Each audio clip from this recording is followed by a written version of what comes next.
Choy mag ngapoy choy. So ginamig lapo sa mayo choy nga.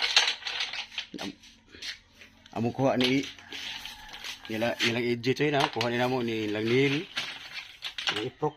Di masud to sa kaldero tanaw nito ya. Dako-dako niya mo ni kaduhog luto or di pa gani masud siguro. Oh. Sabi mo mayot no? Kuantaron choy kana palupaldo taros mga exotic choy. Tulis video choy mo tirada taron nga mayot ron. Mano ta karon gabi nga mayot. Dahil ang mayot sa ulo na ng EJ. Katong amayot nga mo kitoy-kitoy. Ay sa buwan na choy. Nga to di pandarong nga tumbutin oh. Kay kayo na. Lapuan ni din lugito na mo og mga tunik.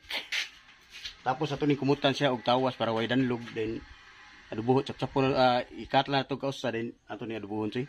Lami kini sa nga adubo nga kinakasad kalisod og pangitaw gamay choy tungod sa kainit sa panahon choy lagyo kay amayot og nihit sa kay amayot choy. Mga nagrasyahan mi choy kay gipadam gumi gabi choy kung asa napitang amayot mo niya mo nakita ron nga mga duha kaldirong amayot. Siguro mga 400 di ko kumukuha choy. Mga 400 no. Dapay mga sobra pastos plastic abot ko. Masud ba kani? Mo niya nagdagan tala ni gamay dito choy. Nya tigo para choy mga choy nya. Ngapon update niyo ito niya choy kung unsay atong mga recipe ani. Update niyo niya. Okay, bye-bye.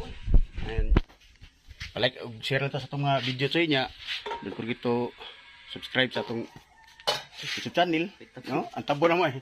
Kuya, katong kuan katong murag kaldirinting. Katong palas timbangan. Okay, bye-bye mga choy. God bless.